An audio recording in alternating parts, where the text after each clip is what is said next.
ನಮಸ್ಕಾರ ವೀಕ್ಷಕರೇ, ವಿಚಾರ ಕ್ರಾಂತಿ ವಾಹಿನಿಗೆ ಸ್ವಾಗತ. ನಾನು ಹರೀಶ್. ಭಾಳಷ್ಟು ಜನ ಕೇಳ್ತಾ ಇದ್ರಿ, ಬಾಗಲಕೋಟೆ ಫಲಿತಾಂಶ ಏನಾಗ್ಬೋದು, ಕೇವಲ ಇನ್ನೆರಡೇ ದಿನ ಇದೆ, ಯಾರು ಆಯ್ಕೆ ಆಗ್ಬೋದು ಅನ್ನೋ ಒಂದು ಚರ್ಚೆ ತುಂಬ ನಡೀತಾ ಇದೆ. ಅದ್ರ ಜೊತೆ ಬೆಟ್ಟಿಂಗ್ಗಳು ಕೂಡ ನಡೀತಾ ಇರ್ತವೆ. ನಿಮಗೆ ಗೊತ್ತು, ಹಳ್ಳಿಗಳಲ್ಲಿ, ಸಿಟಿಗಳಲ್ಲಾಗಲಿ ಅಥವಾ ಆ ಒಂದು ಕ್ಷೇತ್ರಗಳಲ್ಲಿ ಬೆಟ್ಟಿಂಗ್ ಜೋರಾಗಿರುತ್ತೆ. ಇದು ಯಾವ ಮಟ್ಟಿಗೆ ಅಂದರೆ IPL ಬೆಟ್ಟಿಂಗ್ ಕೂಡ ಅಷ್ಟಿರೋಲ್ಲ, ಆ ರೀತಿಯಾಗಿ ಬೆಟ್ಟಿಂಗ್ಗಳು ಇರ್ತವೆ. ಹಾಗೆ ಇವೆಲ್ಲ ಚರ್ಚೆಗಳ ನಡುವೆ ಯಾರು ಆಯ್ಕೆ ಆಗ್ಬೋದು, ಯಾರು ಎಷ್ಟು ಮತಗಳನ್ನು ಪಡಿಬಹುದು. ಪ್ರಮುಖವಾಗಿ ಸ್ನೇಹಿತರೆ, ನಾವು ಬಾಗಲಕೋಟೆಯನ್ನು ಅರ್ಥ ಮಾಡ್ಕೋಬೇಕಂದ್ರೆ ನಗರ ಮತ್ತು ಗ್ರಾಮೀಣವನ್ನು ಅರ್ಥ ಮಾಡ್ಕೋಬೇಕು. ಈ ಒಂದು ಕ್ಷೇತ್ರದಲ್ಲಿ ನಗರ ಎಷ್ಟಿದೆಯೋ ಗ್ರಾಮೀಣನೂ ಕೂಡ ಅಷ್ಟೇ ಮತದಾರರಿದ್ದಾರೆ. ಆದರೆ ಒಂದು ಸ್ವಲ್ಪ ಹೆಚ್ಚು ಮತದಾರರು ಗ್ರಾಮೀಣ ಪ್ರದೇಶದಲ್ಲಿದ್ದಾರೆ. ಅಂದರೆ 1,40,000 ಮತದಾರರು ಗ್ರಾಮೀಣದಲ್ಲಿದ್ದರೆ 1,15,000ರಿಂದ 20,000 ಮತದಾರರು ನಗರದಲ್ಲಿದ್ದಾರೆ. ನಗರದಲ್ಲಿ ಕಾಂಗ್ರೆಸ್ ಮತ್ತು BJP ಎಷ್ಟು ಮತಗಳನ್ನು ಪಡಿಬೋದು ಅಂತ ಹೇಳಿ ದ ಸ್ಟ್ರಾಟಜಮ್ ಮ್ಯಾಟ್ರಿಕ್ಸ್ TSM ಸಂಸ್ಥೆ ನಮಗೊಂದು ವರದಿಯನ್ನು ಕೊಟ್ಟಿದೆ. ಆ ವರದಿಯನ್ನು ನಿಮ್ಮ ಮುಂದೆ ಇಡ್ತೇನೆ. ಆ ವರದಿ ಹೇಗಿದೆ ಅಂದರೆ, ನಗರ ಮತ್ತು ಗ್ರಾಮೀಣ ಪ್ರದೇಶದಲ್ಲಿ ಯಾವ ಮಟ್ಟಿಗೆ, ಆಮೇಲೆ ಯಾವ ಸಮುದಾಯದವರು ಯಾರಿಗೆ ಹೆಚ್ಚು ಒಲವನ್ನು ತೋರಿಸಿದ್ದಾರೆ, ಎಷ್ಟು ಮತಗಳನ್ನು ನೀಡಿರಬಹುದು ಅಂತ ಹೇಳಿ ಒಂದು ಸಂಪೂರ್ಣ ವರದಿಯನ್ನು ಕೊಟ್ಟಿದ್ದಾರೆ ಸ್ನೇಹಿತರೆ. ಆ ವರದಿಯನ್ನು ನಿಮ್ಮ ಮುಂದೆ ಇಲ್ಲಿ ಚಾರ್ಟ್ ಸಮೇತ ಇಡ್ತೀನಿ. ಅದು ಸ್ನೇಹಿತರೆ, 2023ರಲ್ಲಿ 5,878 ಅಂತರದಿಂದ ಕಾಂಗ್ರೆಸ್ ಆಯ್ಕೆಯಾಗಿದೆ. ಇಲ್ಲಿ ಗಮನಿಸಬೇಕಾಗಿದ್ದೇನು ಅಂದರೆ, ಇಲ್ಲಿ ಕೇವಲ ಎರಡೇ ಪಕ್ಷಗಳ ನಡುವೆ ನೇರ ಸ್ಪರ್ಧೆ ನಡೆದಿರಲಿಲ್ಲ. ಇಲ್ಲಿ 4 ಅಭ್ಯರ್ಥಿಗಳು ಪ್ರಮುಖ ಪಾತ್ರವನ್ನು ವಹಿಸ್ತಾರೆ. ಕಾಂಗ್ರೆಸ್, BJP ಹಾಗೆ ಸ್ವತಂತ್ರವಾಗಿ ನಿಂತಹ ಮಲ್ಲಿಕಾರ್ಜುನ್ ಚರಂತಿಮಠ್. ಇವರು ಚರಂತಿಮಠ್, ಈ BJP ಅಭ್ಯರ್ಥಿ ಇದ್ದಾರಲ್ಲ ಚರಂತಿಮಠ್, ಅವರ ಒಂದು ಸಹೋದರ. ಅವರು ಕೂಡ 10,116 ಮತಗಳನ್ನು ತಗೊಂಡಿದ್ರು ಕಳೆದ ಬಾರಿ. ಹಾಗೆ JDSನವರು 3,470 ಮತಗಳನ್ನು ಪಡೆದಿದ್ರು. ಆದರೆ ಈ ಬಾರಿ JDSನವರು BJPಗೆ ಸಪೋರ್ಟ್ ಮಾಡಿದರೆ, ಈ ಸ್ವತಂತ್ರ ಅಭ್ಯರ್ಥಿಯಾದಂಥ ಮಲ್ಲಿಕಾರ್ಜುನ್ ಚರಂತಿಮಠ್ ಅವರು ಕಾಂಗ್ರೆಸ್ಗೆ ಸಪೋರ್ಟ್ ಮಾಡಿದ್ದಾರೆ. ಆದರೆ ಸ್ನೇಹಿತರೆ, ನೆನಪಿರಲಿ, ಯಾವುದೇ ವ್ಯಕ್ತಿ ಹೋದ ತಕ್ಷಣ ಆ ವ್ಯಕ್ತಿಯ ಹಿಂದೆ ಎಲ್ಲ ಮತಗಳು ಹೋಗೋದಿಲ್ಲ. ಆದರೂ ಕೂಡ ಈ ಒಂದು ಕ್ಷೇತ್ರದಲ್ಲಿ 1,000 ಮತಗಳು ಕೂಡ ತುಂಬ ಪ್ರಮುಖವಾದ ಪಾತ್ರವನ್ನು ವಹಿಸ್ತವೆ. ಅದರಲ್ಲೂ ಹೆಚ್ಚು ಕಡಿಮೆ 2,000ರಿಂದ 3,000 ಮತದಾರರು ಈ ಮಲ್ಲಿಕಾರ್ಜುನ್ ಚರಂತಿಮಠ್ ಅವರ ಹಿಂದೆ ಬೆಂಬಲವನ್ನು ಘೋಷಣೆ ಮಾಡಿದ್ದಾರೆ. 10,000 ಮತದಾರರಲ್ಲಿ 2,000ರಿಂದ 3,000 ಮತಗಳು ಮಾತ್ರ ಕಾಂಗ್ರೆಸ್ಗೆ ಹೋಗಿರಬಹುದು ಅಂತ ಹೇಳಿ. ಇನ್ನು JDSಗೂ ಕೂಡ ಒಂದು 3,470 ಮತಗಳು ಹಿಂದೆ ಬಿದ್ದಿದ್ವು. ಈ ಬಾರಿ ಅದು ಕೂಡ ಆ ಕಡೆ ಟರ್ನ್ ಆಗ್ಬೋದು ಹೆಚ್ಚು ಕಡಿಮೆ. ಹಾಗಾಗಿ ಇಲ್ಲಿ ಎರಡೂ ವ್ಯಕ್ತಿಗಳಿಂದ ಏನಿಲ್ಲ, ಇಲ್ಲಿ ನೇರ ಸ್ಪರ್ಧೆ ಇರೋದು BJP ಕಾಂಗ್ರೆಸ್ ಮಾತ್ರ. ಈ ಒಂದು ಕ್ಷೇತ್ರದಲ್ಲಿ ನಾವು ಜಾತಿವಾರು ಲೆಕ್ಕಾಚಾರವನ್ನು ಪ್ರಮುಖವಾಗಿ ನೋಡಬೇಕಾಗುತ್ತೆ. ಈ ಒಂದು ಚಾಟನ್ನು ನೋಡಿ, ಇಲ್ಲಿ ಲಿಂಗಾಯತರು ಸುಮಾರು 60,000ರಿಂದ 70,000 ಇದ್ದಾರೆ. ಇದರಲ್ಲಿ ಒಂದು 50,000 ಮತದಾನ ಆಗಿರಬಹುದು. 10,000 ಕಾಂಗ್ರೆಸ್ಗೆ ಹೋದರೆ BJPಗೆ ಒಂದು 40,000 ಹೋಗಿರ್ಬೋದು ಅಂತ ಹೇಳಿದೆ ಈ ಒಂದು ಸಂಸ್ಥೆ. ಮುಸ್ಲಿಮರು 40,000ದಿಂದ 45,000 ಇದ್ದಾರೆ. ಇದರಲ್ಲಿ ಒಂದು 35,000 ಮತದಾನ ಆಗಿದೆ. 35,000ನೂ ಕೂಡ ಕಾಂಗ್ರೆಸ್ಗೆ ಹೋಗಿದೆ ಅಂತ ಹೇಳಲಾಗಿದೆ. ಕುರುಬರು 30,000 ಇದ್ದಾರೆ. 30,000ದಲ್ಲಿ 25,000 ಮತದಾನ ಆಗಿರ್ಬೋದು. 20,000 ಕಾಂಗ್ರೆಸ್ಗೆ ಹೋಗಿದೆ, ಇನ್ನೊಂದು 5,000 BJPಗೆ ಹೋಗಿರಬಹುದು. ಒಟ್ಟಾರೆಯಾಗಿ ಸ್ನೇಹಿತರೆ, ಈ ಒಂದು ಕ್ಷೇತ್ರದಲ್ಲಿ 1,78,000 ಮತದಾನ ಆಗಿದೆ. ಅದರಲ್ಲೂ ಗ್ರಾಮೀಣ ಪ್ರದೇಶದಲ್ಲಿ 74.61% ಮತದಾನ ಆಗಿದೆ.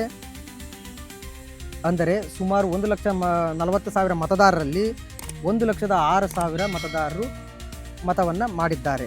ನಗರದಲ್ಲಿ 1,15,000 ಇದ್ದರೆ ಅದರಲ್ಲಿ ಕೇವಲ 71,000 ಮತದಾನ ಆಗಿದೆ. ಅಂದರೆ 61% ಮತದಾನ ಆಗಿದೆ ಅಂತ ಹೇಳಿದ್ದಾರೆ. TSM ಸಂಸ್ಥೆಯವರು ಈ ವರದಿಯಲ್ಲಿ ಏನು ಹೇಳಿದ್ದಾರೆ ಅಂತ ಹೇಳಿದರೆ, ಗ್ರಾಮೀಣದಲ್ಲಿ ಎಷ್ಟು ಕಾಂಗ್ರೆಸ್ ಮತ್ತು BJPಗೆ ಹೋಗಿರ್ಬೋದು ಅಂತ ಹೇಳಿ ಅವ್ರು ಹೇಳಿದ್ದಾರೆ. ನೋಡಿ ಸ್ನೇಹಿತರೆ, ಕಾಂಗ್ರೆಸ್ ಗ್ರಾಮೀಣದಲ್ಲಿ 70,000ರಿಂದ 75,000 ಮತಗಳನ್ನು ಪಡಿಬಹುದು ಎಲ್ಲ ಹಳ್ಳಿಗಳಿಂದ ಸೇರಿ.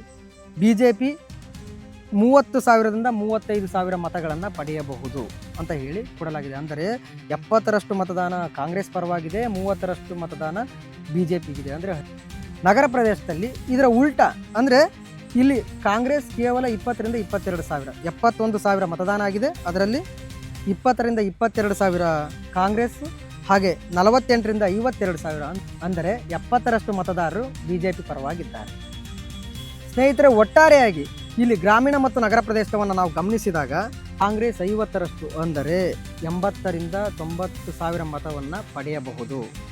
BJP 47% ಅಂದರೆ 80ರಿಂದ 82,000 ಮತವನ್ನು ಪಡೆಯಬಹುದು. ಇತರೆ 5ರಿಂದ 7,000 ಹೋಗಲಿವೆ. ಇಲ್ಲಿ ನೇರ ಸ್ಪರ್ಧೆ ಇರೋದ್ರಿಂದ ಎರಡೇ ಪಕ್ಷಗಳಿಗೆ ಮತಗಳು ಹಂಚಿಕೆ ಆಗಿವೆ. ಅಂತರ 6ರಿಂದ 10,000 ಅಂತರದಲ್ಲಿ ಕಾಂಗ್ರೆಸ್ ಆಯ್ಕೆ ಆಗ್ಬೋದು ಅಂತ ಹೇಳಿ ಈ ಒಂದು ವರದಿ ಕೊಟ್ಟಿದೆ. ಸ್ನೇಹಿತರೆ, ಜಾತಿವಾರು ಲೆಕ್ಕಾಚಾರ ನೋಡಿದ್ರಿ, ಹಾಗೆ ನಗರ ಮತ್ತು ಗ್ರಾಮೀಣದಲ್ಲಿ ಎಷ್ಟು ಮತದಾನ ಆಗ್ಬೋದು, ಎಷ್ಟು ಮತದಾನ ಆಗಿದೆ, ಎಷ್ಟು ಮತದಾನದಲ್ಲಿ ಯಾವ ರೀತಿ ಡಿವೈಡ್ ಆಗಿದ್ದಾವೆ ಕಾಂಗ್ರೆಸ್ ಮತ್ತು BJPಗೆ ಅಂತ ನೋಡಿದ್ರಿ. ಇದು ಚುನಾವಣೆ ಫಲಿತಾಂಶ ಪೂರ್ವ ಸಮೀಕ್ಷೆ. ಚುನಾವಣೆ ಫಲಿತಾಂಶ ಬಂದ ಮೇಲೆ ಏನು ಅಂತ ಗೊತ್ತಾಗೋದು, ಆದರೆ ಇದೊಂದು ಸಮೀಕ್ಷೆ ಮಾತ್ರ. ಆದರೆ ಇದರಲ್ಲಿ ಕೂಡ ಇನ್ನೂ ಕೆಲವೊಂದಿಷ್ಟು ಹಳ್ಳಿಗಳನ್ನು ಹೇಳಿಲ್ಲ ಸ್ನೇಹಿತರೆ. ಈ ಸಂಸ್ಥೆಯವರು ಒಂದು ಹೆಜ್ಜೆ ಮುಂದಕ್ಕಿಟ್ಟು ಒಂದಿಷ್ಟು ಹಳ್ಳಿಗಳ ಹೆಸರನ್ನು ಹೇಳಿದ್ದಾರೆ. ಅಲ್ಲಿ BJP ಮುನ್ನಡೆಯನ್ನು ಸಾಧಿಸಿದೆ.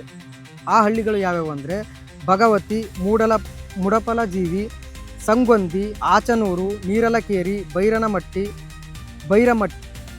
ಬೈರಮಟ್ಟಿ, ಹಳ್ಳೂರು, ಬೇವೂರು, ಬಸವನಹಳ್ಳಿ, ಸೂಳಿಕಲ್ಲು, ಬೂದಿಹಾಳ. ಇಷ್ಟು ಕ್ಷೇತ್ರಗಳಲ್ಲಿ ಅಂದರೆ ಇಷ್ಟು ಹಳ್ಳಿಗಳಲ್ಲಿ BJP ಮುನ್ನಡೆಯನ್ನು ಸಾಧಿಸಿದೆ. ಇನ್ನು ಉಳಿದಂಥ ಎಲ್ಲ ಹಳ್ಳಿಗಳಲ್ಲೂ ಕೂಡ ಕಾಂಗ್ರೆಸ್ ಮುನ್ನಡೆಯನ್ನು ಸಾಧಿಸಿದೆ.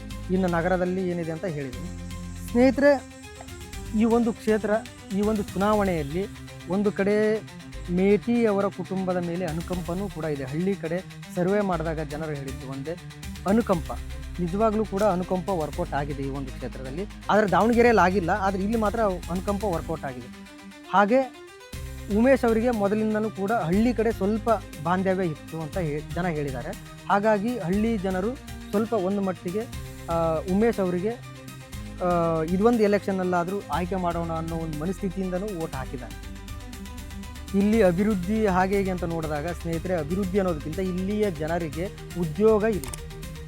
ಈ ಕ್ಷೇತ್ರ ತುಂಬ ನೀವು ನೋಡಿದಾಗ ಗೊತ್ತಾಗುತ್ತೆ. ಬಾಗಲಕೋಟೆ ನವನಗರ ತುಂಬ ಚೆನ್ನಾಗಿದೆ, ಅದ್ರ ಬಗ್ಗೆ ಎರಡು ಮಾತಿಲ್ಲ, ಸ್ಮಾರ್ಟ್. ಆದರೆ ಇಲ್ಲಿಯ ಜನರಿಗೆ ಉದ್ಯೋಗ ಇಲ್ಲ. ಆ ಉದ್ಯೋಗವನ್ನು ಅರಸಿ ಒಂದು ಕಡೆಯಿಂದ ಇನ್ನೊಂದು ಕಡೆ ಹೋಗ್ತಾರೆ. ಈ ಬಾರಿ ಕಾಂಗ್ರೆಸ್ಗೆ ಹೆಚ್ಚು ಒಲವು ಬಂದಿದ್ದು ಯಾಕೆಂದರೆ ನೀರಾವರಿ ವ್ಯವಸ್ಥೆಯನ್ನು ಮಾಡಿದ್ದಾರೆ ಅಲ್ಲಿ.